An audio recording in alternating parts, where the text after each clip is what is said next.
Hey guys, welcome back to BackPocketGameReviews. Today we're going to talk about some rumor and some speculation. By the way, if you're new to the channel, don't forget to click subscribe. If you enjoyed the video, don't forget to click like. And if you have a question, feel free to ask it in the comments down below. I do tend to get to quite a few of them. So, today, it was announced, someone found that there was a patent for an NES, or for an N64 controller from Nintendo. Now, a lot of you might go, oh, why would that shock you? Nintendo makes the N64. There should be a patent for it. However, this is a new patent. Just came out. Got approved back here towards the tail end of July. I think it was the 18th was the day that the patent got approved. So, for those of you who don't keep up with Nintendo or even a lot of like the news or patents or how they all function, there was a patent for the SNES controller before the SNES Mini was announced. And then there was also a patent for the SNES Mini shortly after. So now, as I said, this is, again, kind of rumor and speculation.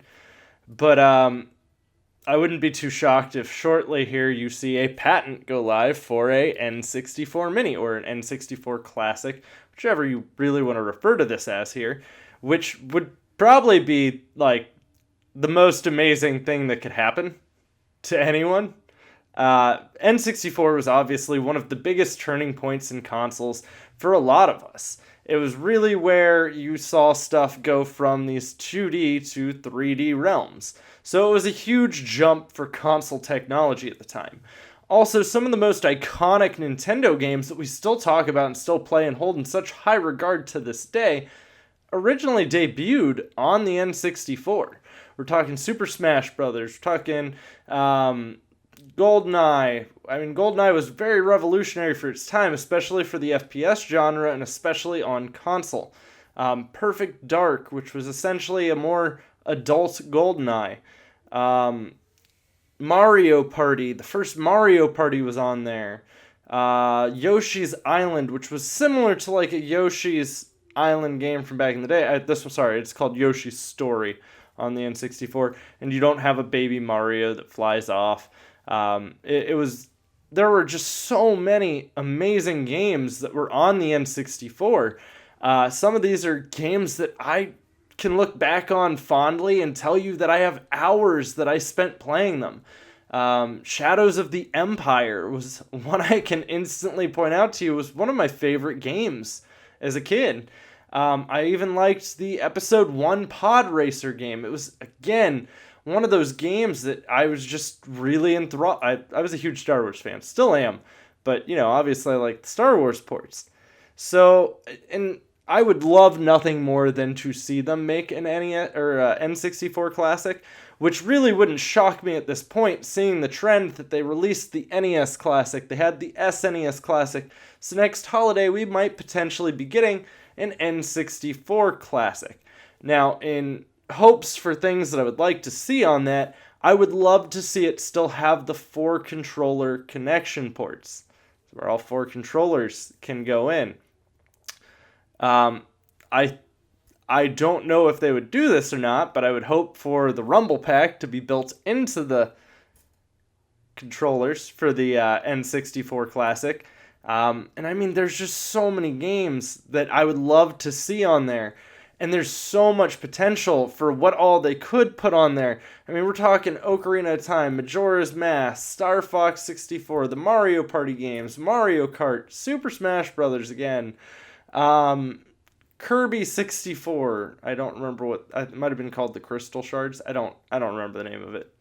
And I know that they tend to avoid licensed games in big droves, but I would really like to expect to see, I know GoldenEye won't be on there because the James Bond franchise and the IP for that and all the licensing is some of the toughest licensing to obtain, and they always change hands. It's that won't be on there. And Perfect Dark probably won't either, unless Microsoft is willing to sign a contract to allow that Rareware game to appear on there. And they might go to Microsoft to ask that. Microsoft has allowed Rare to work with Nintendo even after purchasing them. They actually made a Viva Pinata game for the DS. A lot of people don't know that.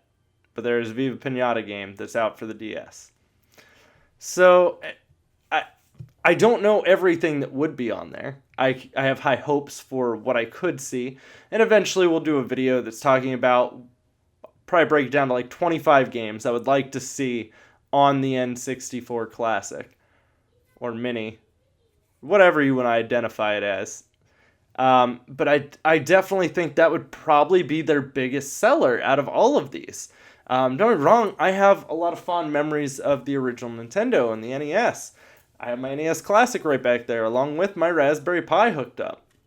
I will be getting an SNES Classic, and I have a lot of fond memories of the SNES.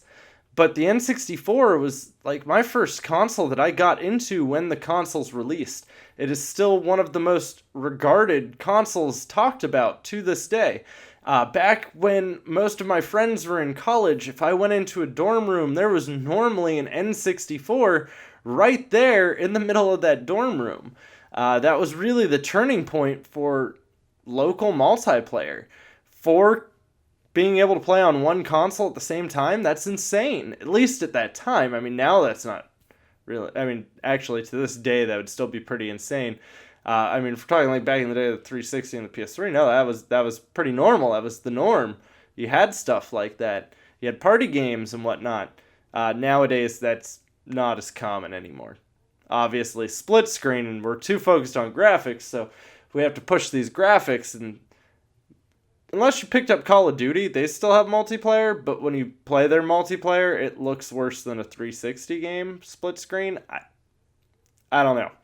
Evidently, they didn't put a lot of time or care into that. So, I mean, that would be probably the one I would be most excited about for Nintendo to make. I mean, there's so much potential there, and I think so many people fondly remember it. I would hope that they wouldn't do that one in such a limited supply like they did the NES Classic, and there's that part of me that would hope that they would have like the different colored models, because that was really one of the first times we got to see that. Except you had so many different models of the N64. There were purple clear ones, there was the standard gray one, there was the clear yellow one. I mean, there were several different limited edition consoles that they released during that time period. And that was really the first start of that, outside of like the Game Boy Pockets. I know someone recently asked too if I thought we'd get a Game Boy Mini or Classic. I don't think so, but I would say probably don't rule it out, seeing as that Nintendo was founded and started by making Game & Watch, which is the little handhelds. So they might dabble into doing a Game Boy one. But, I mean, right now, with your 3DS, you can essentially get all of those games that you probably remember so fondly about the Game Boy right on your 3DS through the Virtual Console. It costs a couple bucks a piece.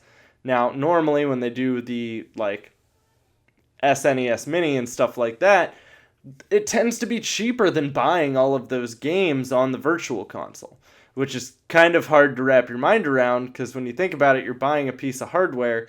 And a lot of the point of why I really like that, and everyone's always like, oh, get an emulator.